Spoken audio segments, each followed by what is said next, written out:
Hermanos, les invito a abrir sus Biblias en la carta del apóstol Pablo a los Filipenses. En la mañana de hoy pretendemos casi finalizar el capítulo 1. La semana pasada estuvimos viendo hasta el versículo 26, o sea que la intención es que hoy podamos ver los últimos versículos del 27 al 30, aunque nos va a tomar tanto este como el próximo domingo. Y para ponernos en sintonía con la carta y para poder recordar lo que hemos visto hasta ahora, yo les voy a pedir que leamos desde el versículo 1, todo el capítulo completo, el primer capítulo de Filipenses. Pablo y Timoteo, siervos de Jesucristo, a todos los santos en Cristo Jesús que están en Filipos, con los obispos y diáconos, gracia y paz a vosotros de Dios nuestro Padre y del Señor Jesucristo. Doy gracias a Dios siempre que me acuerdo de vosotros, siempre en todas mis oraciones, rogando con gozo por todos vosotros, por vuestra comunión en el Evangelio desde el primer día hasta ahora. Estando persuadido de esto, que el que comenzó en vosotros la buena obra la perfeccionará hasta el día de Jesucristo. Como me es justo sentir esto de vosotros, por cuanto os tengo en el corazón y en mis prisiones y en la defensa y confirmación del Evangelio, todos vosotros sois participantes conmigo de la gracia. Porque Dios me es testigo de cómo os amo a todos vosotros con el entrañable amor de Jesucristo. Y esto pido en oración, que vuestro amor abunde aún más y más en ciencia y en todo conocimiento, para que aprobéis lo mejor, a fin de que seáis sinceros e irreprensibles para el día de Cristo, llenos de frutos de justicia que son por medio de Jesucristo, para gloria y alabanza de Dios. Quiero que sepáis, hermanos, que las cosas que me han sucedido han redundado más bien para el progreso del Evangelio, de tal manera que mis prisiones se han hecho patentes en Cristo en todo el pretorio y a todos los demás. Y la mayoría de los hermanos, cobrando ánimo en el Señor con mis prisiones, se atreven mucho más a hablar la palabra sin temor. Algunos, a la verdad, predican a Cristo por envidia y contienda, pero otros de buena voluntad. Los unos anuncian a Cristo por contención, no sinceramente, pensando añadir aflicción a mis prisiones, pero los otros por amor, sabiendo que estoy puesto para la defensa del Evangelio. ¿Qué pues? Que no obstante, de todas maneras, o por pretexto o por verdad, Cristo es anunciado, y en esto me gozo y me gozaré aún, porque sé que por vuestra oración y la suministración del Espíritu de Jesucristo, esto resultará en mi liberación, conforme a mi anhelo y esperanza de que nada seré avergonzado, antes bien con toda confianza, como siempre, ahora también será magnificado Cristo en mi cuerpo, por vida o por muerte, porque para mí el vivir es Cristo y el morir es ganancia. Mas si el vivir en la carne resulta para mí en beneficio de la obra, no sé entonces qué escoger. Porque de ambas cosas estoy puesto en estrecho, teniendo el deseo de partir y estar con Cristo, lo cual es muchísimo mejor, pero quedar en la carne es más necesario por causa de vosotros. Y confiado en esto, sé que quedaré, que aún permaneceré con todos vosotros para vuestro provecho y gozo de la fe, para que abunde vuestra gloria de mí en Cristo Jesús por mi presencia otra vez entre vosotros. Hasta ahí hemos visto hasta ahora. Y lo que empezaremos a ver hoy dice de la siguiente manera. Pablo cambia el foco totalmente. Los primeros 26 versículos son un tanto autobiográficos. Él está testificando de la obra de Dios en él y a través de él. Ahora, él pasa de usar verbos indicativos a usar mandatos, a usar verbos imperativos. Solamente le dice Pablo a los filipenses, que os comportéis como es digno del evangelio, para que o sea que vaya a veros o que esté ausente, oiga de vosotros que estáis firmes en un mismo espíritu, combatiendo unánimes por la fe del evangelio, y en nada intimidados por los que se oponen, que para ellos ciertamente es indicio de perdición, mas para vosotros de salvación, y esto es de Dios, porque a vosotros os es concedido a causa de Cristo, no solo que creáis en Él, sino también que padezcáis por Él, teniendo el mismo conflicto que habéis visto en mí y ahora oís que hay en mí. El tema principal del primer capítulo de aquí de Filipenses, sin duda alguna, es el Evangelio. Es por esto que hemos denominado o llamado esta miniserie dentro del libro, dentro de la carta, centrados en el Evangelio. Pablo unas 5 veces menciona en este primer capítulo directamente la palabra Evangelio y muchas más veces indirectamente, demostrando que la preocupación central que había en la vida, en el ministerio, en el accionar de Pablo, era el Evangelio. En el capítulo 1, versículo 5, él dice que ora a Dios agradeciendo por la comunión en el Evangelio de los filipenses.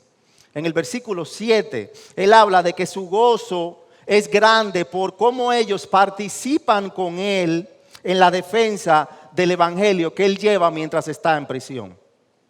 En el versículo 12, Pablo le testifica a los filipenses que está convencido que su situación en prisión sirve para el progreso del Evangelio.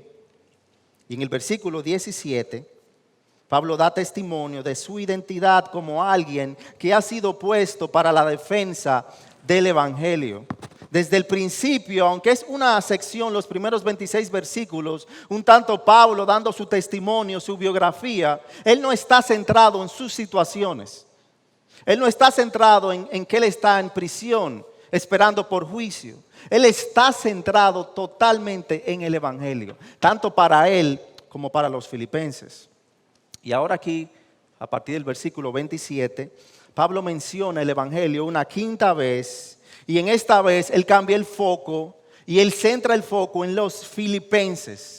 Ya él había dicho en el versículo 20 que lo que más le importaba era que ya sea en vida o en muerte, Cristo sea magnificado en su vida. Ya él había dicho en el versículo 21 que su vivir era Cristo. Pero ahora él viene a exhortar directamente a los filipenses a que estén centrados en el Evangelio. Ya no solamente se trata de Pablo o el testimonio de Pablo, se trata de ellos y él con un corazón pastoral, como de un padre a un hijo, les escribe exhortándoles a estar centrados en el Evangelio. Vemos el peso de este mandato desde el inicio del versículo 29, el versículo 27. El versículo 27 inicia diciendo, solamente, hasta ahora él no ha hecho petición. Hasta ahora él solamente les ha hecho ver su testimonio, su fidelidad al Evangelio y a Cristo. Su vivir es Cristo, por lo tanto su vivir es el Evangelio, porque Cristo no puede ser separado del Evangelio. Donde está Cristo está el Evangelio, donde está el Evangelio está Cristo. Ahora él quiere decirles algo con demasiada importancia. Ese término solamente se usaba en el griego clásico para denotar un mensaje de mucha trascendencia. Es como cuando alguien está a punto de morir, está tirando su último aliento de vida y llama a sus hijos y le dice, solamente les pido esto.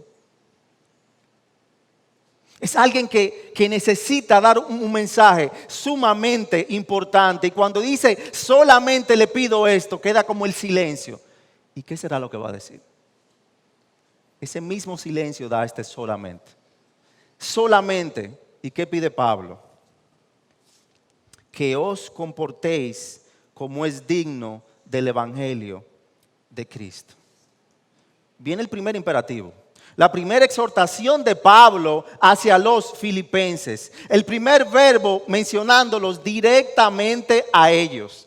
Y yo sé que podemos leer el verbo comportéis y pensar, bueno, eso se entiende muy fácilmente. Eso habla de conducta. Eso habla de la manera en cómo uno se conduce en la vida o actúa. Pero el término que utilizó Pablo en el griego para escribir comportéis trae un peso sumamente significativo, ya que él casi no lo utiliza.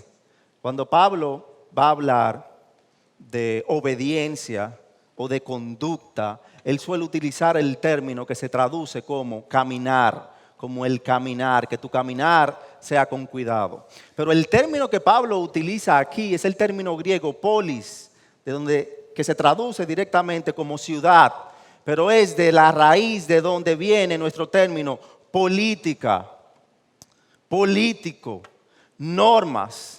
¿Por qué Pablo lo hace así? ¿Por qué utiliza esto específicamente con los filipenses? Porque no lo hizo con Éfeso, no lo hizo con los colosenses, pero lo está haciendo directamente con los filipenses. Ese término, ese verbo comportéis, polis, denota responsabilidades civiles en una ciudadanía terrenal. Es una palabra específica que tenía un significado excepcional para los filipenses. Y mira por qué Pablo lo utiliza. Los filipenses o Filipo en ese tiempo era una ciudad que había sido tomada por Roma. Había sido tomada, invadida por Roma, porque Roma había ganado una batalla con su emperador y tomaron posesión de la ciudad de Filipo. Normalmente, cuando uno se nace en un país, en una nación, nosotros que somos dominicanos, tal vez la mayoría de los que estamos aquí, uno no suele conocer mucho las leyes de su país. Uno se acostumbra, pero no estudia tanto las leyes, ni se preocupa tanto. Uno se acostumbra al vivir. Ya a medida como uno va creciendo o se va formando, educando, uno va conociendo un poquito más. Pero cuando vienes a formar parte de la ciudadanía de otro país, ahí sí te preocupas más por las leyes. Aquellos que se van a Estados Unidos, que reciben la ciudadanía de Estados Unidos, o en Europa o en cualquier otro país, en España, tienden a estudiar las leyes y de hecho tienen que tomar un examen de las leyes de esos países para poder ser ciudadanos de ese país. Los filipenses, como habían sido ocupados por Roma, tenían que estudiar y vivir de acuerdo a las leyes romanas. Habían crecido y nacido bajo un régimen, pero todo cambió. Cuando Pablo utiliza esta palabra griega, polis, se está refiriendo a ellos, haciéndoles ver, así como ustedes son filipenses, pero tienen que acatarse, aprender y vivir de acuerdo a las leyes romanas, porque ciertamente para ellos el ser invadidos por Roma no representaba necesariamente algo negativo. Tenían grandes privilegios, tenían privilegios de cuidado, mayor seguridad. El ejército romano era inmenso. Tenían privilegios económicos. Roma, la meca económica y de cultura de ese entonces. Pero también tenían grandes responsabilidades, porque tenían que vivir de acuerdo a las leyes romanas. Fueron colonizados por Roma. Algo un poco similar, pensando hoy en día, lo viven las personas de Puerto Rico. Tienen que vivir bajo las leyes, son una colonia de Estados Unidos y tienen que vivir bajo las leyes de Estados Unidos. Tienen grandes privilegios, pero también tienen grandes responsabilidades, porque deben de responder a Estados Unidos. Los filipenses tenían que responder a los romanos. Por lo tanto, cuando Pablo utiliza esta palabra, les está haciendo ver, así como ustedes tienen grandes privilegios y responsabilidades con el gobierno romano, recuerden que su ciudadanía está en los cielos. y vivan de acuerdo al evangelio que no solamente les dio salvación, sino que les dio una ciudadanía celestial. Deben vivir sus vidas y recordemos que no es una sugerencia, no es una indicación, es un mandato. Deben vivir sus vidas como personas redimidas por Jesucristo. Como personas dignas del evangelio que han recibido. Y cuando dice digno, no está hablando de que ellos son dignos de recibir el evangelio. Digno es el Cordero Jesucristo y digno es el evangelio, el mensaje. Todo lo que tienen es por gracia y reciban esa gracia de una manera acorde, de una manera digna. Esto es algo que se aplica a nosotros. Somos ciudadanos terrenales en nuestro país. Tenemos leyes, tenemos autoridades que nos guste o no, debemos respetar y por las cuales debemos orar. Pero más que eso, los que estamos en Cristo tenemos una ciudadanía celestial y debemos comportarnos como embajadores del evangelio que se nos ha concedido a nosotros.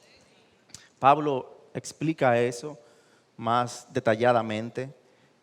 Pedro explica eso un poco más detalladamente en Primera de Pedro, en el capítulo 2.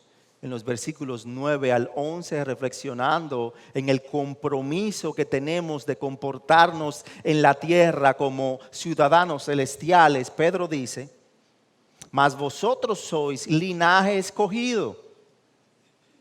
Amén. Real sacerdocio. Amén. Nación santa. Wow, qué bueno. Pueblo adquirido por Dios. Todo eso es bueno, excelente, nos gusta.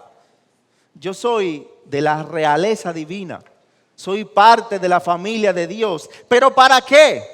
Para que anunciéis las virtudes de aquel que os llamó de las tinieblas a su luz admirable.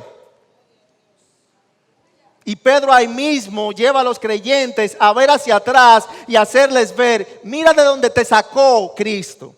En el versículo 10 de Primera de Pedro 2. Vosotros que en otro tiempo no erais pueblo, pero que ahora sois pueblo de Dios, que en otro tiempo no habías alcanzado misericordia, pero ahora habéis alcanzado misericordia. Amados, yo os ruego, como a extranjeros y peregrinos, que os abstengáis de los deseos carnales que batallan contra el alma. Son real sacerdocio, son una nación santa, escogida por el Rey de Reyes y Señor de Señores, pero compórtense como tales. Eso es lo mismo que Pablo está enfatizando aquí en el versículo 27 del capítulo 1. Y para mí ese verbo tiene tanto peso que yo quisiera profundizar un poco más en la forma en que Pablo lo escribió. Comportéis está en presente continuo. ¿De qué habla eso? De la constancia de nuestro comportamiento como ciudadanos celestiales. Y la siguiente frase del versículo 27 nos hace ver eso. Solamente comportaos de una manera digna del evangelio de Cristo. Y mira lo que dice Pablo, hablando como un padre que está lejos de sus hijos. De modo que ya sea que vaya a veros o permanezca ausente, pueda oír que vosotros estáis firmes en un mismo espíritu, luchando unánimes por la fe del evangelio. Esto habla de la constancia y de la intencionalidad con la cual debemos obedecer y comportarnos y actuar y vivir y caminar de acuerdo al evangelio al cual hemos sido llamados. Pablo está claro que él está ausente de los filipenses. Él está en Roma. Pero eso no debía ser excusa ni para Pablo ni para ellos de comportarse indignamente, pecaminosamente, carnalmente.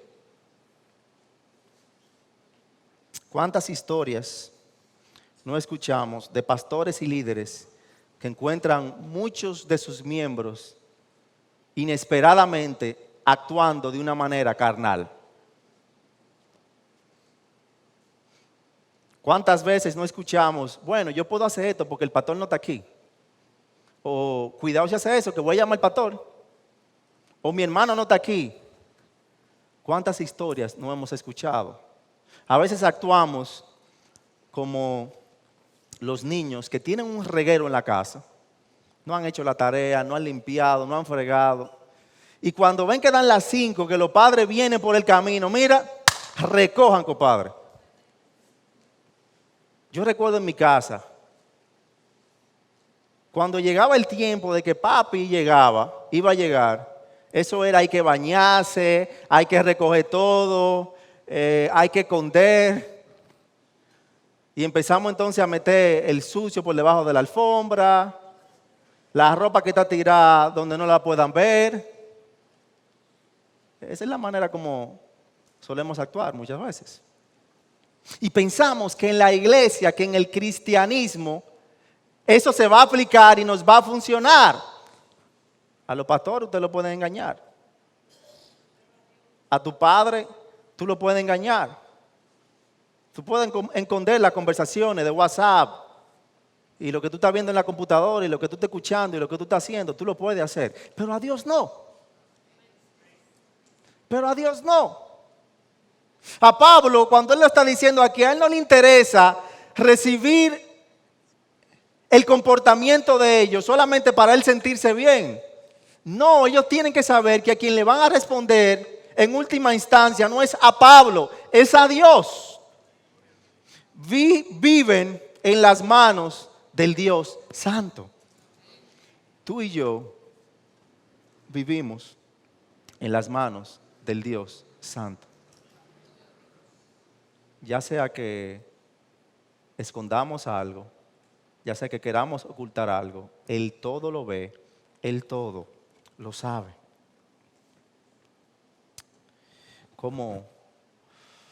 Y yo creo que ese es uno de los mayores regalos que un pastor, que un líder o que un padre puede recibir de un hijo.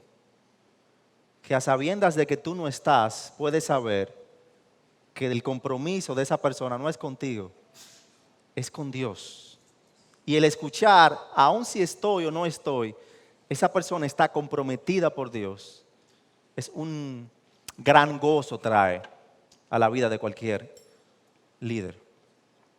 Pablo, eso quería escuchar. Ahora, y fíjate algo otra vez en el verbo.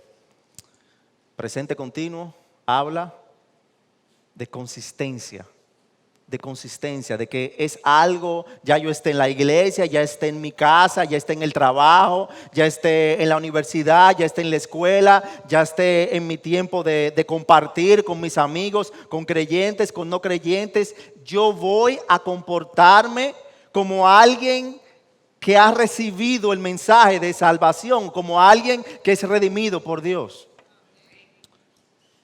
El verbo está en voz activa. La voz activa habla de algo que es intencional. Cuando algo es pasivo es que te lo traen. Cuando algo es activo es que yo lo busco. Yo creo que era Martín Lutero que hablaba de los activos divinos en la doble función que existe aquí, porque es algo que Dios nos da, pero es algo que lleva mucho la responsabilidad humana. El camino hacia la santidad, hacia la obediencia, es algo que debe pasar de manera intencional. No va a pasar porque sí, va a pasar a medida como yo me disciplino en la palabra de Dios, como yo estoy humillado ante la palabra de Dios y busco obedecerla. Ahora, ¿cómo se ve eso? En el caso de Pablo, ¿qué era lo que quería oír de los filipenses? Versículo 27. Solamente comportaos de una manera digna del evangelio de Cristo, de modo que ya sea que vaya a veros o que permanezca ausente, pueda oír. ¿Cuáles son las cualidades que Pablo quiere oír? Que vosotros estáis firmes en un mismo espíritu. Número 1, estar firmes. Firmes. combatiendo unánimes por el Evangelio. Esta palabra, tal vez una traducción más literal, es parados firmes. Eso es lo que Pablo quiere interpretar. No se trata de estar sentado o acostado firme, se trata de estar parado. Era una palabra utilizada en el contexto militar para cuando un soldado era puesto en la batalla en un lugar. Te ponen ahí con una asignación específica y debes estar firme, batallando, en este caso, en la lucha por el Evangelio. No puede dejar que sus compañeros sean atacados y no responder. Él tiene una posición que le fue asignada y debe cumplirla, debe estar firme en la batalla. En este caso, según el uso que Pablo le está dando a esa palabra de estar firmes, habla de algo que empieza en la mente, pues implica estar firmemente comprometido con una convicción. Con una convicción, mi fe, lo que yo creo. ¿Y de dónde viene eso?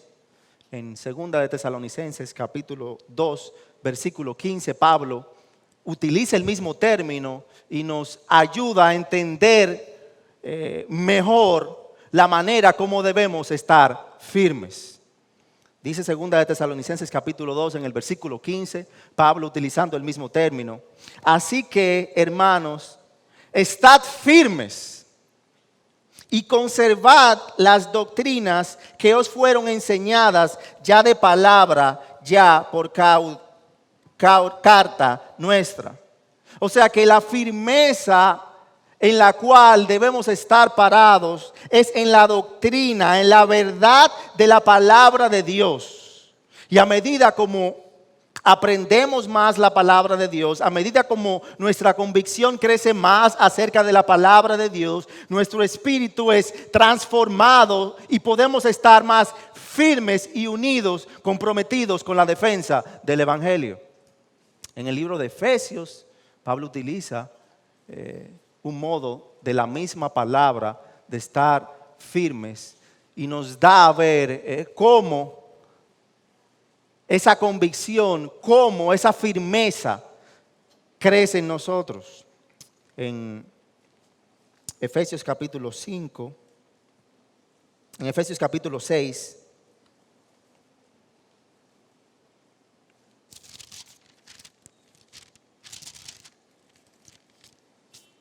a partir del versículo 11, Pablo dice: revestíos con toda la armadura de Dios para que podáis estar firmes contra las insidias del diablo, porque nuestra lucha no es contra carne y sangre, sino contra principados, contra potestades, contra los poderes de este mundo de tinieblas, contra las huestes espirituales de maldad en las regiones celestes. Por tanto, tomad toda la armadura de Dios para que podáis resistir en el día malo y habiendo hecho todo, estar firmes.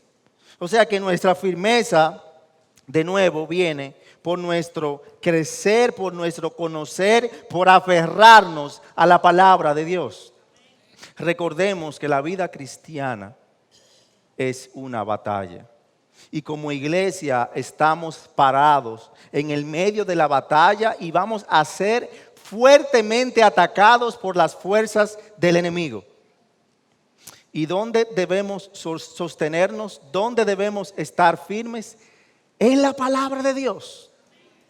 Y esto es sumamente importante comprenderlo, porque hay muchas iglesias que parecen estar firmes y parecen estar unidos y parecen estar combatiendo, pero no lo están haciendo en la base de la palabra de Dios. La firmeza y la unidad viene cuando la verdad de Dios es proclamada. Yo veía un reportaje que hizo un noticiero en Estados Unidos de un pastor. Tal vez algunos de ustedes lo han visto, que es un pastor de la prosperidad, tiene un jet privado y en una entrevista le preguntan que por qué él se quiere comprar otro jet de cientos de millones de dólares. Y el hombre dice muy firmemente y pareciendo valiente ante las cámaras: yo no puedo viajar en una línea aérea comercial, porque los aviones, Dios me enseñó en un sueño, que son tubos llenos de demonio. Y yo viajo demasiado para proclamar el evangelio, y por lo tanto necesito un buen jet privado. Pero con la cara como un guerrero, que parecía con la cara como un endemoniado. Ahora, lo interesante, para mí los falsos maestros, la gente que viene con falsa doctrina, la Biblia nos advierte de eso, no me sorprende. Lo que a mí me sorprende es cuando tú ves una iglesia detrás de un hombre como ese. Y entonces eso hizo como tanto boom en los medios de comunicación que los reporteros se fueron el domingo siguiente a la iglesia a entrevistar personas que iban entrando a la iglesia. Porque este hombre tiene todos esos lujos, pero es solamente pastor. O sea que de algún sitio él está obteniendo el dinero.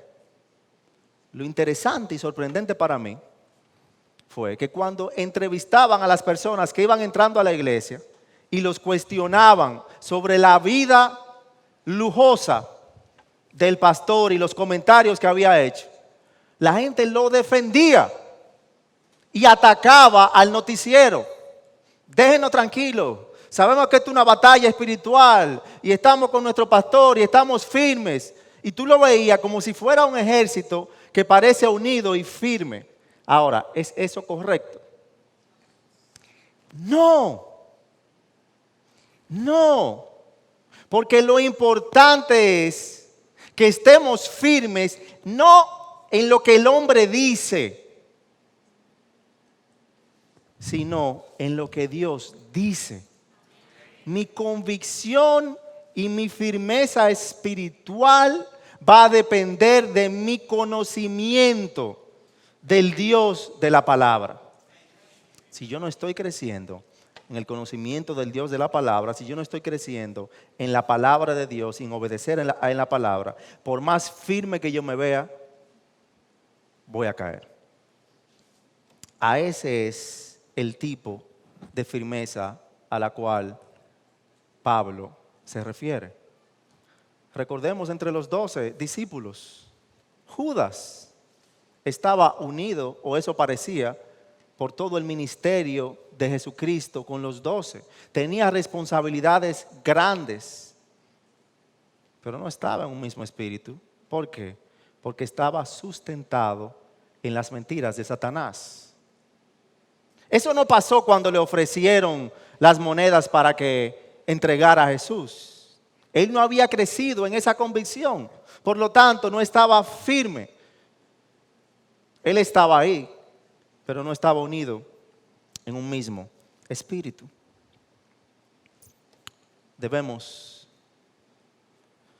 Nos comportamos como dignos del evangelio de salvación al cual hemos sido llamados cuando estamos parados firmes en la palabra de Dios, y eso es lo que nos une en defensa del evangelio.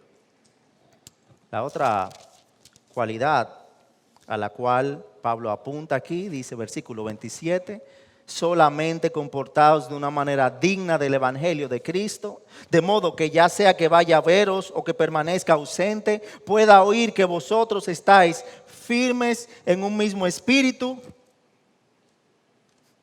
convencidos con la palabra de Dios. Y ahora da otra cualidad, hablando de valentía, de coraje, dice, luchando unánimes por la fe del evangelio. Versículo 28, de ninguna manera amedrentados por vuestros adversarios. Esa palabra, luchando unánimes, o como dice otra versión, combatiendo unánimes, viene del griego atleo, y fonéticamente se puede deducir fácilmente que es de donde proviene nuestra palabra atletismo. Habla de una lucha de una batalla, de una disciplina, de un deporte profesional en equipo. Y aquí Pablo les está exhortando a los filipenses a combatir, a luchar juntos por la verdad del Evangelio con valentía. No se trata de competir entre ellos, sino de luchar juntos con valentía por la defensa del Evangelio. Y esto implica tener coraje, tener valentía al defender el Evangelio. No se trata de mi valentía o de mis fuerzas, ni se trata de mi propio mensaje, sino que se trata del mensaje del Evangelio. Y esa valentía que debe tener el pueblo de Dios en defensa de la palabra de Dios es algo imprescindible cuando alguien quiere vivir centrado en el Evangelio. No es posible estar firme en Dios, no es posible estar unido en el Evangelio de Dios genuinamente si no proclamo y defiendo la verdad del Evangelio con valentía. Recordemos que el caminar con Dios siempre, tanto en el Antiguo como en el Nuevo Testamento, como en la historia de la iglesia cristiana, siempre implica enfrentar oposición. Pero Dios nos llena de valentía para que podamos permanecer firmes. Segunda de Timoteo capítulo 1 versículo 7, Pablo dice: porque no nos ha dado Dios espíritu de cobardía, sino de poder, de amor y de dominio propio. No nos ha dado espíritu de cobardía. Dios le ha dado a su pueblo espíritu de valentía para que puedan enfrentar los opositores con coraje y proclamar su palabra fielmente. Cuando la iglesia empieza a temer a lo de afuera y a no presentar el mensaje de Dios como la verdad exclusiva del Dios creador de los cielos y la tierra, cuando no se presenta esa verdad con valentía y empezamos a dudar y a tambalear, es cuando la falsa doctrina, cuando el libertinaje, cuando la vida pecaminosa empieza a meterse dentro de la iglesia. Y esos mismos ataques nos empiezan a hacer cuestionar la fe que creemos, lo que Dios nos ha dicho. Por eso Dios le da valentía a su pueblo y los hace pasar por procesos de confianza en su palabra para que testifiquen del poder de Dios. Piensa en el pueblo de Israel cuando van a cruzar el Mar Rojo. Dios esperó hasta que ellos cruzaran para matar a sus enemigos. Ellos debieron mostrar valentía en creer y actuar de acuerdo a la palabra de Dios. ¿Cuántas veces no le dijo Dios a Josué en el libro de Josué que sea valiente, que tenga coraje? Y él tuvo que actuar así. El mismo Nehemías, cuando están en la reconstrucción del templo, a los hombres que estaban ayudando, que sabían que iban a tener ataques, que tenían oponentes, en Nehemías capítulo 4, en el versículo 14, les da un discurso para que sean valientes en la encomienda que Dios le había asignado. Y Jesús a sus discípulos y a sus escogidos les dijo en Mateo capítulo 10, versículo 26, así que no temáis, porque nada hay encubierto que no haya de ser manifestado, ni oculto que no haya de saberse. Lo que os digo en tinieblas, decidlo en la luz, y lo que oís al oído, proclamadlo desde las azoteas. Y no temáis a los que matan el cuerpo, mas el alma no pueden matar. Temed más bien a aquel que puede destruir el alma y el cuerpo en el infierno. La iglesia, sobre todo en momentos como este y en cada momento, necesita hombres y mujeres firmes en la palabra de Dios, dispuestos a proclamar con valentía, con firmeza la palabra de Dios, no solamente aquí afuera, aquí adentro, también allá afuera. Que donde sea que estén, no se queden callados con las falacias, con las mentiras, con las ideologías vagas que este mundo quiere meternos. Ya basta de que nos quedemos callados. Lo que Pablo le está diciendo a los filipenses es: yo quiero escuchar que ustedes están firmes en la palabra de Dios y que están presentando defensa juntos del evangelio de salvación. ¿Pero por qué? ¿Por qué? Porque los filipenses, al igual que Pablo, estaban enfrentando persecución de la fe. Y Pablo ya había sido el testimonio, el ejemplo de ellos en la manera de cómo comportarse predicando y defendiendo el evangelio. Pero aquí él mismo dice en el versículo 28, de ninguna manera amedrentados por vuestros adversarios. O sea, tenían personas que estaban en contra de ellos. Y cuando hay momentos en los cuales lo que le pasaba a los filipenses, que estaban siendo acusados de ateos porque no reconocían la deidad del emperador, estaban siendo acusados de carnívoros porque decían tomar el cuerpo del Señor en la Santa Cena, lo que haremos hoy. Estaban siendo perseguidos.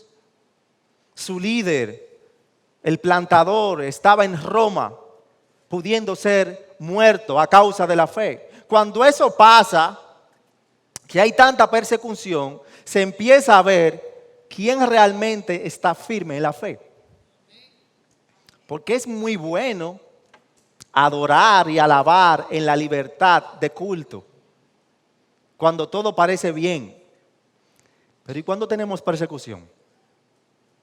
Cuando te empiezan a cuestionar la fe. Cuando en el trabajo te empiezan a tildar de fanático,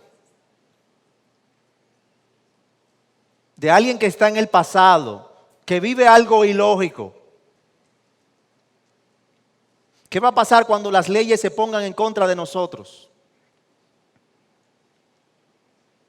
¿Seguiremos proclamando y defendiendo el evangelio con valentía? Pablo les está guiando a que permanezcan juntos, fuertes, firmes, defendiendo el evangelio que estaba siendo atacado. Y lo mismo es a nosotros. Debemos crecer en nuestras convicciones de la palabra de Dios para defender el evangelio con valentía y con una convicción firme. Porque muchas veces, por no crecer en nuestro conocimiento de la palabra de Dios, aunque decimos que tenemos fe en Dios, nuestro estudiar de la palabra de Dios es tan bajo que cualquier mentira se nos pone por encima y nos quedamos callados, no sabemos qué responder. Y eso pasa. Aún el pastor más conocido que pueda conocer no se lo sabe todo. Pero ¿qué debemos hacer? Si te pasó eso, no te quede igual. Ve a tu casa, estudia, prepárate y ve a defender la fe. Ve y defiende la fe. No te quede igual, ay, no me la sé y me voy. Y luego me pasa de nuevo, ay, no me la sé y me voy. Dios nos dio su palabra para que presentemos defensa de Él a este mundo, para que proclamemos su palabra. Dice el versículo 28, de ninguna manera amedrentados por vuestros adversarios, lo cual es señal de perdición para ellos, lo cual es indicio, dice la Reina Valera, de perdición, mas para vosotros de salvación. El oponer la fe es una muestra, es una prueba. Eso es lo que significa esa palabra indicio. Una prueba, una muestra de la perdición de estas personas, de los que atacan la fe, que los llevará, los guiará hacia perdición. Porque el atacar la fe, el atacar a Dios, en vivir en contra de Dios y actuar en contra de Dios, lleva el juicio severo de Dios para los oponentes de la fe.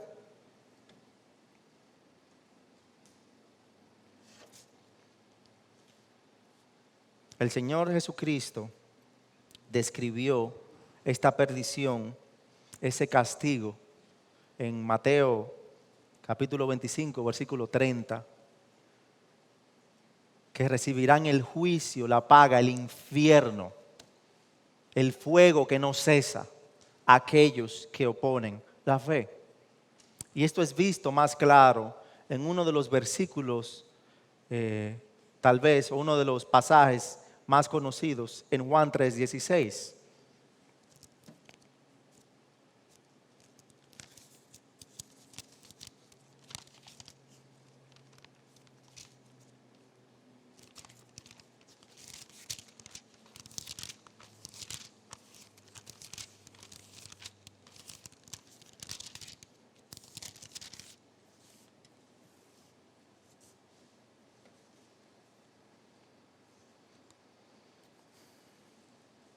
Siendo el centro de la teología de Pablo en este primer capítulo de Filipenses, el Evangelio,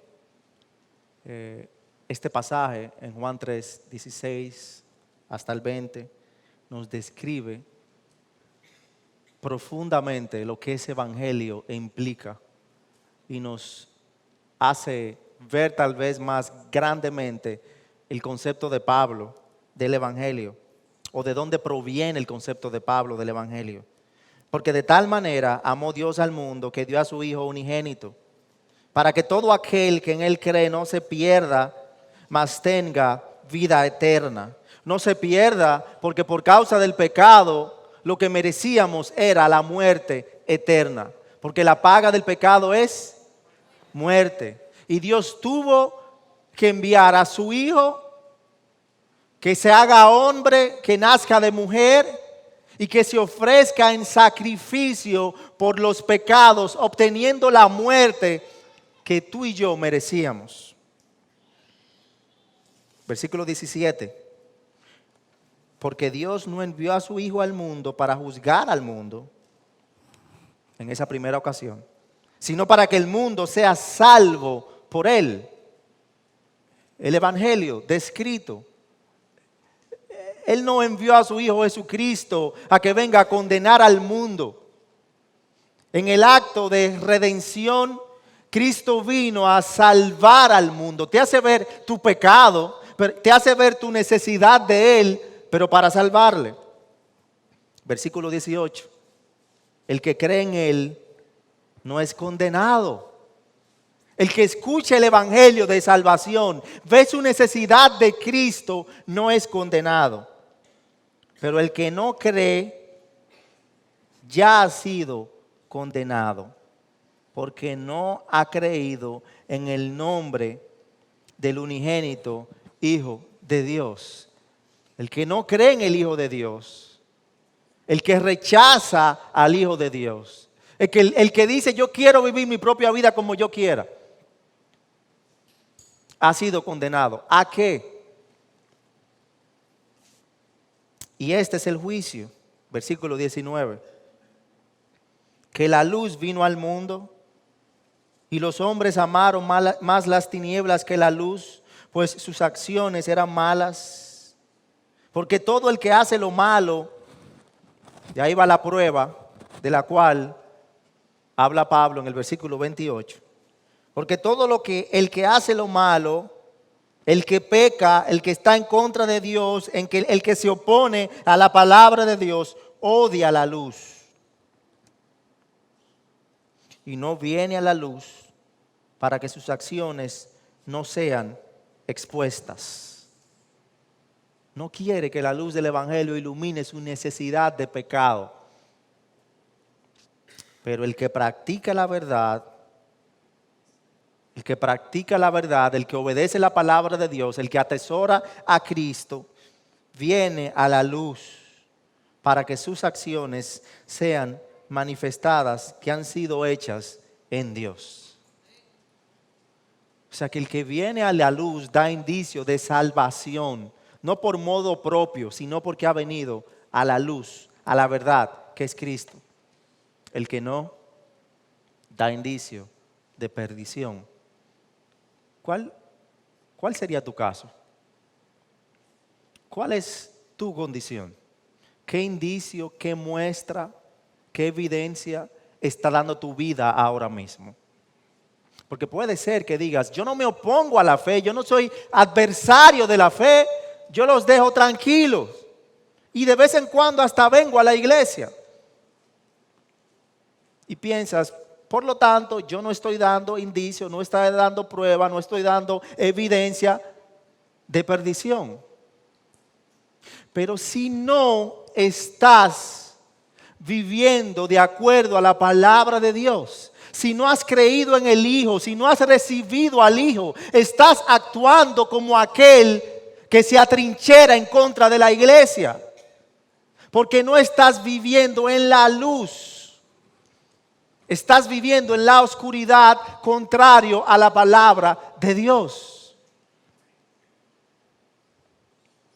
Si no has creído en el Hijo, si no estás viviendo conforme a la palabra de Dios, eres igual de culpable que cualquier gobierno, que cualquier autoridad que quiera cerrar esta iglesia, que quiera atacar a los creyentes. Si estás viviendo bajo tu propia justicia, recibirás el castigo eterno.